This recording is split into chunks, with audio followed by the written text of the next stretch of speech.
성경의 인물들을 사자성어를 가지고 설명을 할 수가 있습니다. 우리가 용두삼이라는 말이 있습니다. 용의 머리, 뱀의 꼬리죠. 처음에는 멋지게 시작했는데 나중에는 엉망이 되어버린 것입니다. 이스라엘의 초대 왕 사울과 세 번째 왕인 솔로몬을 용두삼위의 인물이라고 이야기할 수 있습니다. 처음 시작들은 좀 멋지게 시작을 했습니다. 근데 사울은 교만과 불순종으로 인생의 끝이 얼룩이 졌고요. 솔로몬은 우상 숭배로 인생의 말년이 찌그러졌습니다. 그래서 용두삼위의 인물은 사울과 솔로몬 대표적인 사람들입니다. 초지일관이라는 말이 있습니다. 처음에 세운 뜻을 끝까지 잘 밀고 나가는 그런 성실한 그런 모습들을 우리가 초지일관이라고 이야기합니다. 다윗과 바울 그렇게 볼 수 있습니다. 다윗은 정말 하나님 말씀에 대해서 물론 실수한 부분도 있었지만 이 순종함에 있어서는 아주 철저했습니다. 끝까지. 그리고 바울은 부활하신 예수님을 만난 이후로 복음을 붙잡고 20여 년 순교할 때까지 한결같은 모습으로 복음을 전하며 살았고 거기다가 생명을 걸고 살았던 사람이죠. 초지일관이라는 이 말에 적합한 인물들은 다윗과 바울 이렇게 이야기할 수 있습니다. 그렇다면 오늘 말씀의 주인공인 엘리야는 어떤 사자성어가 적합할까? 한번 언뜻 떠오르는 거 있습니까? 엘리야에 대해서 조금 설명을 드리겠습니다. 엘리야가 활동할 시기는 이스라엘이 남과 북으로 갈라진 이후입니다. 그래서 엘리야가 활동할 때 북이스라엘의 왕이 아합이라는 사람입니다. 그 아버지 오므리가 나라가 어지러울 때 무력으로 왕권을 탈취를 합니다. 그리고 12년을 통치한 이후에 아합이 왕이 되죠. 근데 이 아합이 바알 신앙을 섬기고 있는 이세벨이라는 여인을 아내로 맞이합니다. 그래서 이 이세벨이 주도해서 아합을 또 앞장 세워서 나라를 전체를 바알 종교로 물들여 가기 시작합니다. 중앙에 바알 신전을 세우고 곳곳마다 제단을 쌓고 바알과 아세라 상들을 세우면서 백성들로 하여금 하나님도 섬기고 바알도 섬길 수 있도록 그렇게 공식적으로 허락을 해버리는 것이죠.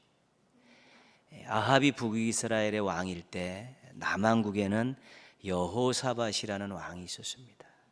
근데 이 여호사밧과 이 아합은 굉장히 친했습니다. 서로 교류를 하고 함께 전쟁도 하고 그랬죠. 결국은 그의 신앙을 여호사밧이 본받을 수밖에 없었던 것이죠. 그래서 여호사밧의 아들 여호람 때는 아합의 딸을 아내로 데려옵니다. 아달랴라는 그 바알을 섬기는 그 아합의 딸을 데려와서 또 결혼을 하게 되는 것이지요. 남한국은 신앙을 잘 지켰는데 아합의 딸을 데려옴을 통해서 바알 신앙이 남한국에도 들어오게 된 것입니다. 엘리야가 활동할 때는 남한국, 북한국, 이스라엘 전체가 다 바알 신앙이 확장하기 시작한 때입니다. 그래서 하나님도 섬기고 바알도 섬기는, 아니 오히려 바알 신앙이 권력과 결탁해서 더 득세할 때 그때 엘리야가 등장을 한 것입니다. 우리가 이런 시조를 알고 있습니다. 이 몸이 죽어가서 무엇이 될꼬 하니 복례산 제일봉에 낙낙장송되었다가 백설이 만건곤할제 독야청청하리라. 사육신의 한 명이었던 성산문의 시입니다. 세조가 그 단종을 몰아내고 왕이 됐을 때 당신 우리 왕이 아닙니다. 그리고 단종 보기를 꿈꾸었던 대표적인 절개의 신하들을 사육신이라고 하죠.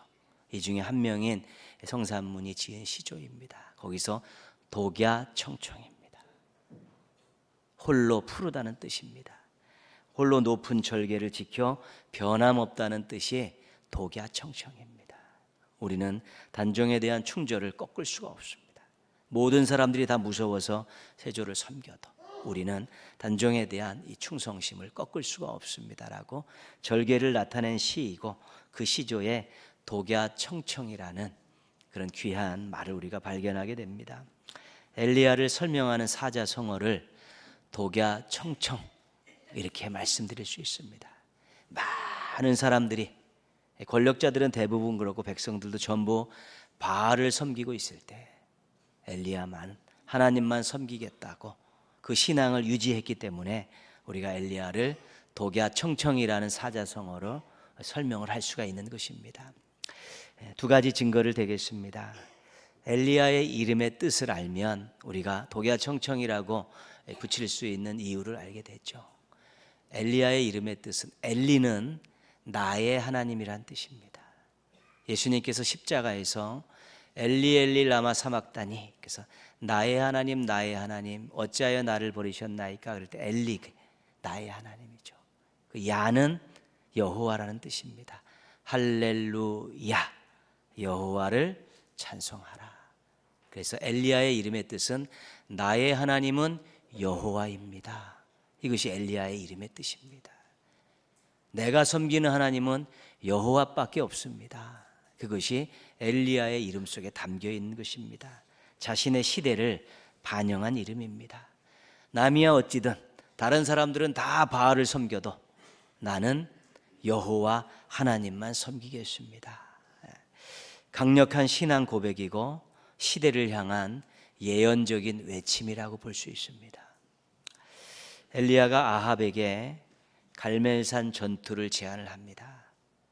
너희 바알 선지자 450명, 아세라 선지자 400명을 갈멜산에 다 모아라, 그렇게 제안을 하죠. 그러니까 그 당시에 그 바알 선지자, 아세라 선지자의 제적 인원이 850명이었다는 것입니다. 그러니까 여호와를 섬기는 이 선지자는 엘리야 한 명밖에 눈에 띄지 않는데, 바알을 신봉하는 예언자, 선지자는 850명이었다는 것입니다. 그러니까 그 당시에 얼마나 바알 신앙이 만연해 있었는가를 우리가 알게 되는 것이죠. 850대의 일입니다. 그런데 엘리야가 선전포고를 하는 것입니다. 나의 하나님은 여호와다. 한번 붙어보자. 한번 맞짱 한번 뜨자. 너희들 다 모아라. 그렇게 아합에게 제안을 하면서 그가 영적 전쟁을 치를 준비를 하고 있는 것입니다.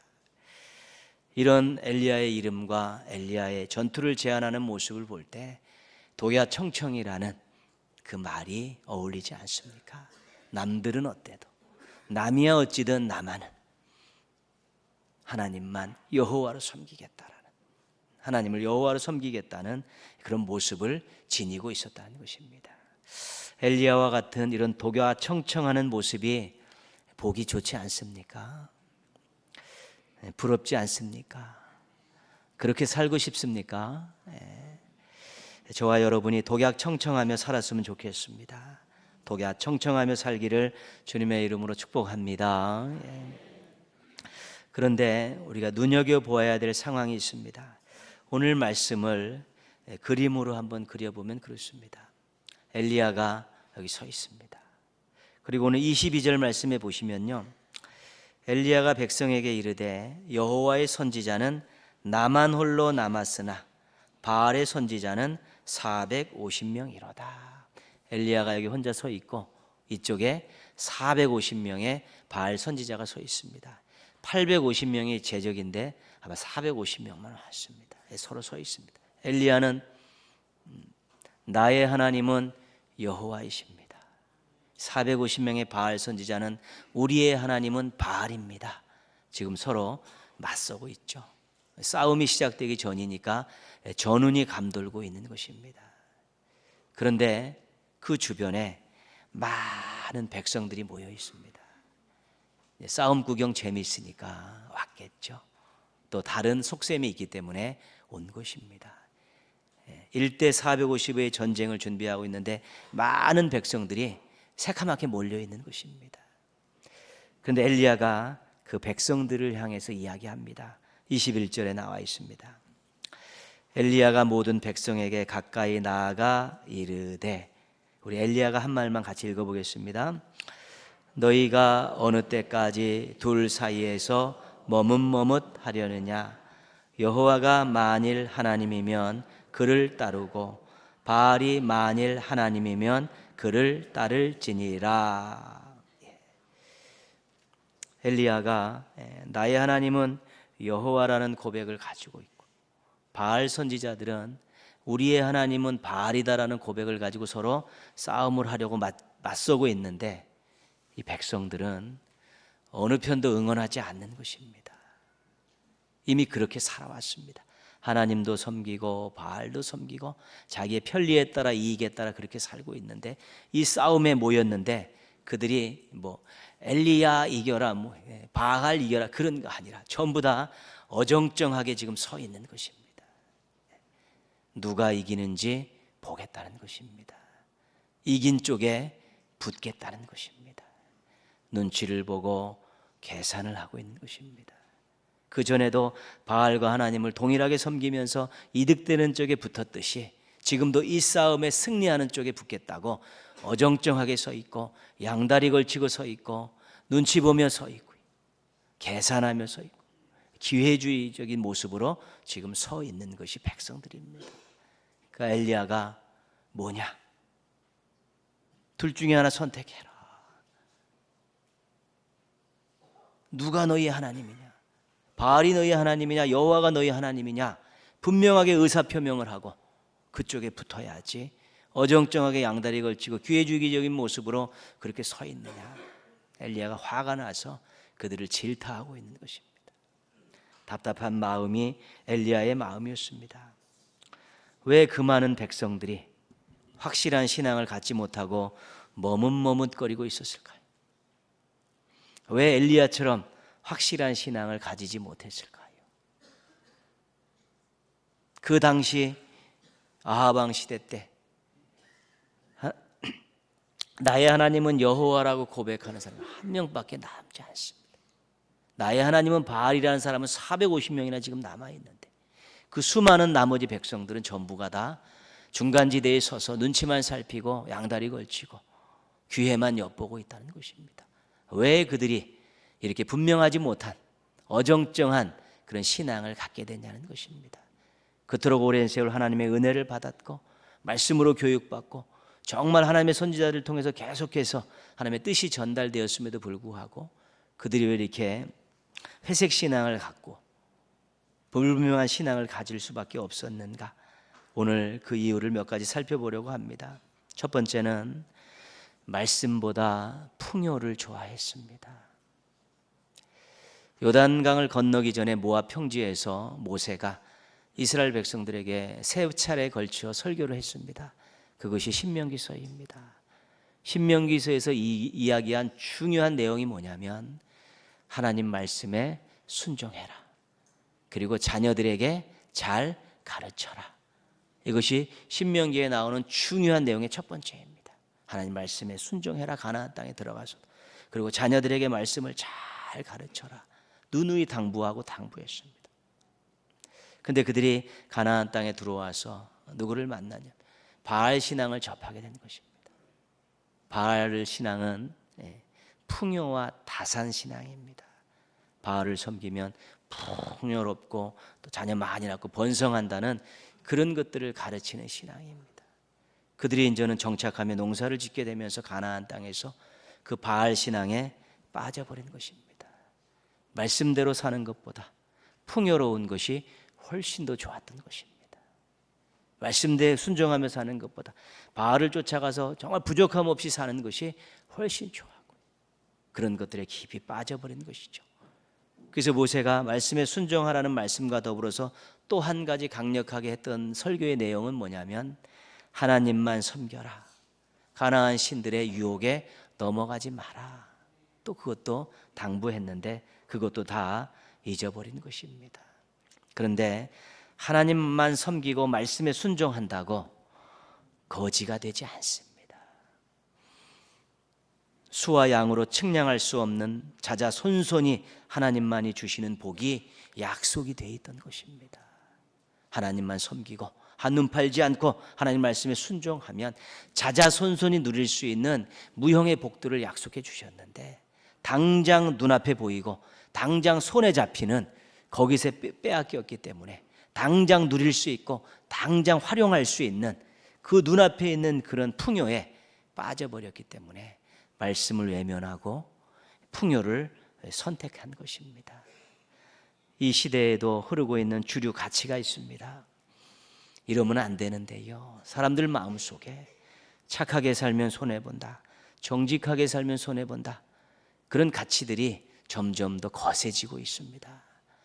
이런 가치들을 교회 안에서 신앙인들이 받게 되면 어떤 이야기를 하게 되냐면, 신앙생활 제대로 하면 손해본다, 말씀대로 살면 손해본다, 이런 생각을 갖게 되는 것입니다. 그러면 큰일 나는 것입니다. 그런데 정말 그렇습니까? 정말 말씀대로 살면 손해보고 깡통 찹니까? 비참한 인생 됩니까?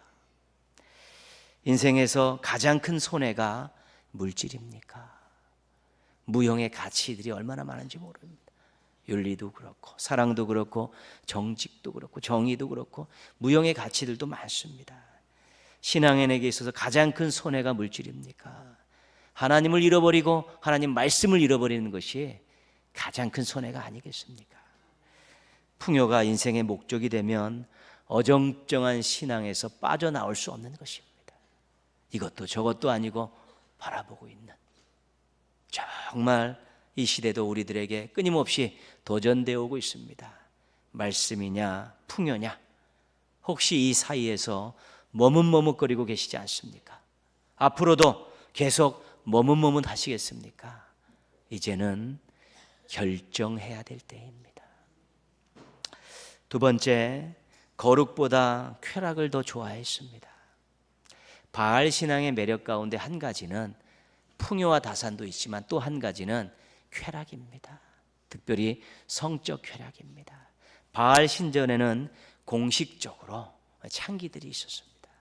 그래서 제사를 드리러 온 사람들과 육신적으로 서로 관계를 맺으면서 그 관계를 보고 바알이 복을 준다라고 생각하고 있는 것이죠.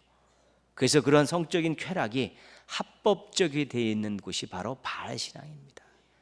그러니까 정말 하나님들 거룩하게 경건하게 살고 자신의 육신과 삶을 정결하게 하나님 앞에 드리기를 요구하는 신앙생활을 하다가 바알 신앙을 접하면서 뚝이 무너져 버리는 것입니다.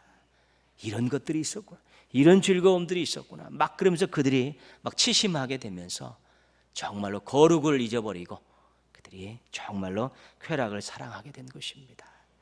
하나님께서 택한 백성들에게 요구하시는 가장 강력한 삶의 태도가 거룩입니다. 레위기 19장 2절입니다.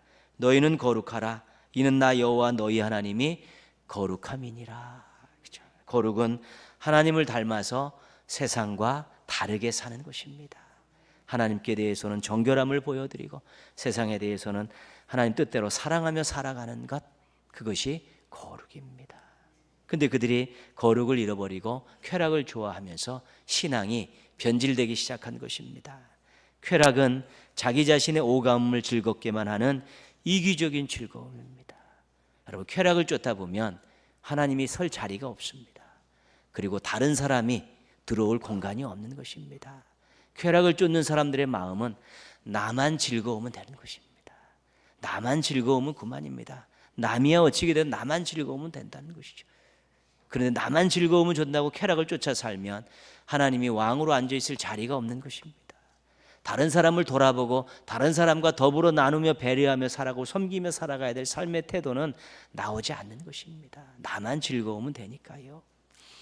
역사적으로도 그렇고 우리가 개인사를 돌아봐도요, 풍요로운 세상은 즐거울 것들이 많습니다. 즐길 것들이 더불어서 많이 늘어나게 되어 있는 것입니다. 역사적으로 가장 타락한 시대는 가장 풍요로운 시대입니다. 왜냐하면 풍요로움은 좋죠.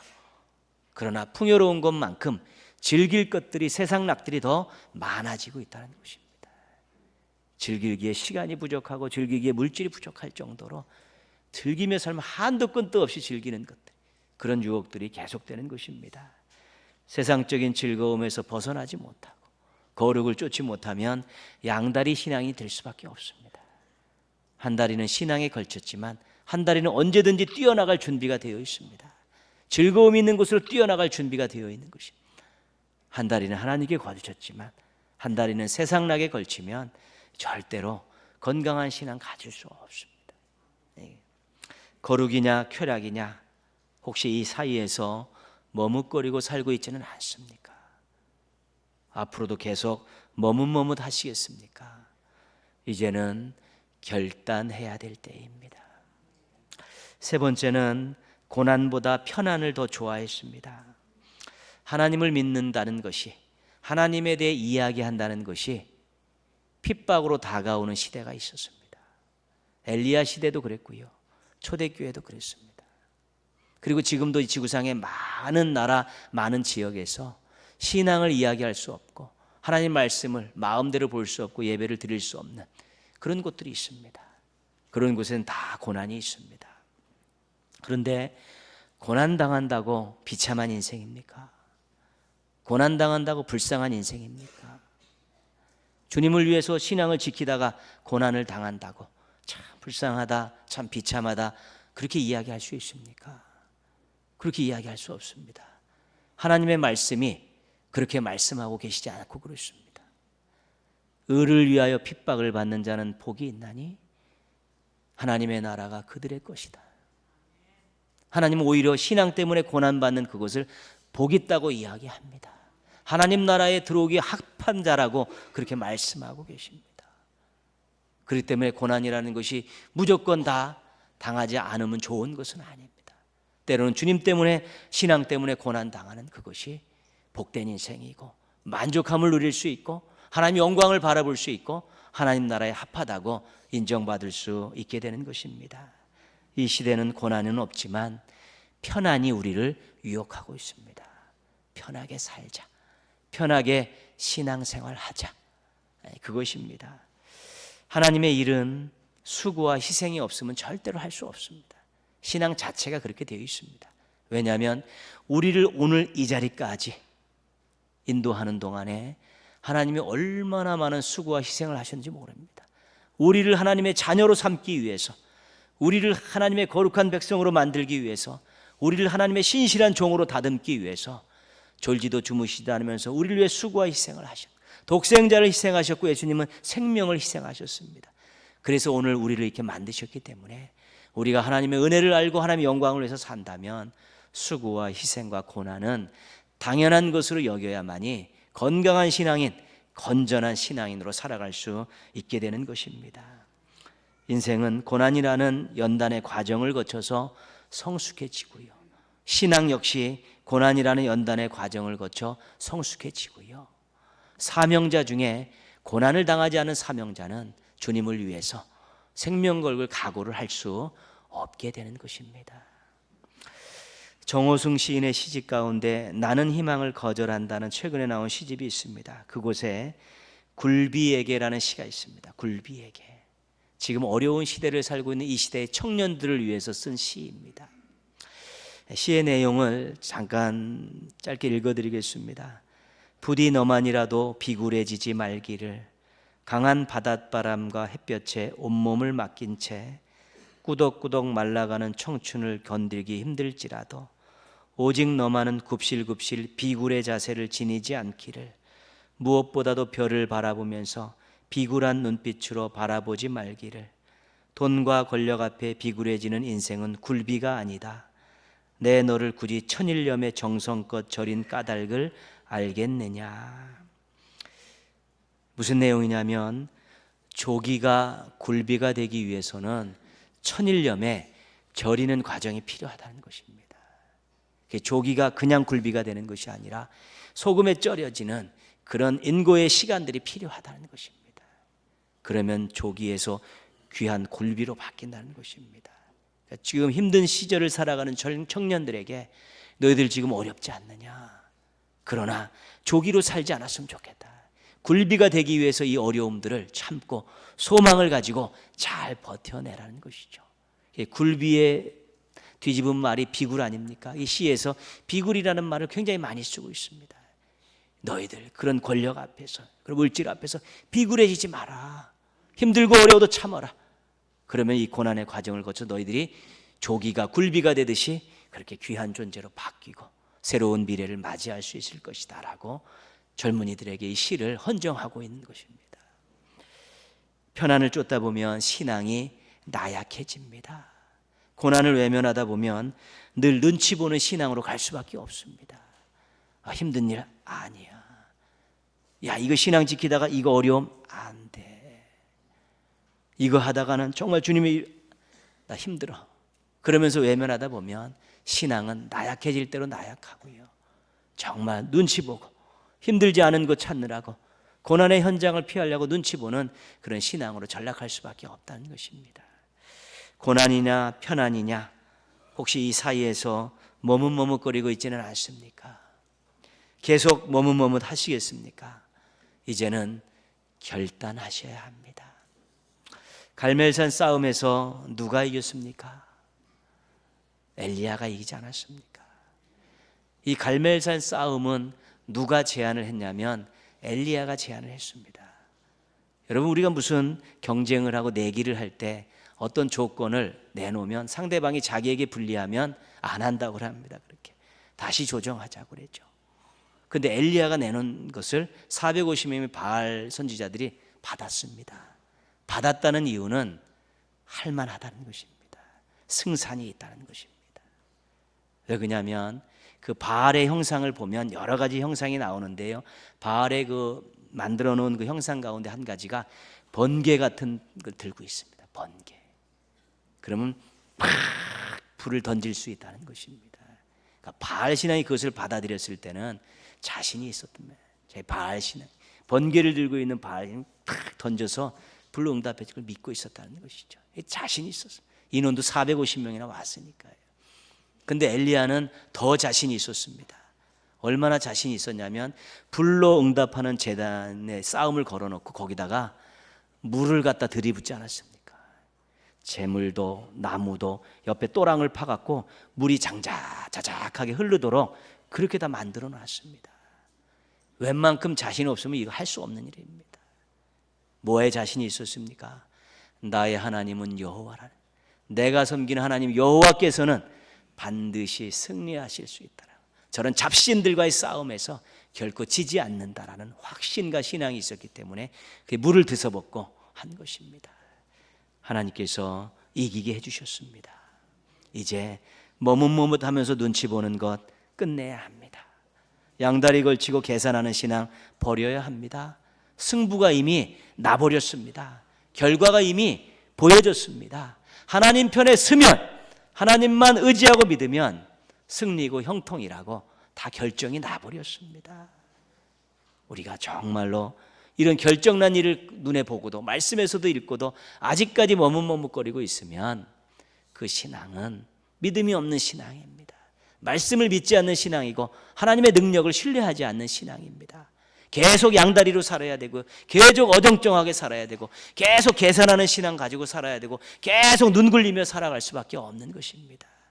이 시대는 끊임없이 우리에게 말씀이냐 풍성이냐, 거룩이냐 쾌락이냐, 고난이냐 편안이냐를 우리들에게 던지면서 우리들로 하여금 풍성과 쾌락과 편안을 선택하기를 강요하고 있습니다. 이 시대에 우리가 말씀의 결과를 알고 있기 때문에, 우리 하나님의 능력을 알고 있기 때문에 이제 하나님 편에 서서 제대로 된 선택을 하고 머뭇머뭇거리는 것 청산하게 되면 우리가 조금 힘들 수는 있어도 만족함이 있고요, 조금 손해볼 수도 있어도 부족함이 없고요, 조금 수치를 당할 수 있어도 당당하게 살 수 있게 되는 것입니다. 머뭇머뭇거리는 것 정리하시고 나의 하나님이 여호와입니다라는 확고한 신앙을 가지고 하나님의 편에 서서 주어진 인생과 가정과 삶을 멋지게 만들어 가시고 하나님 앞에 부끄러움 없이 쓰시는 우리 신앙의 용장들 되시기를 주님의 이름으로 축원합니다. 기도하겠습니다.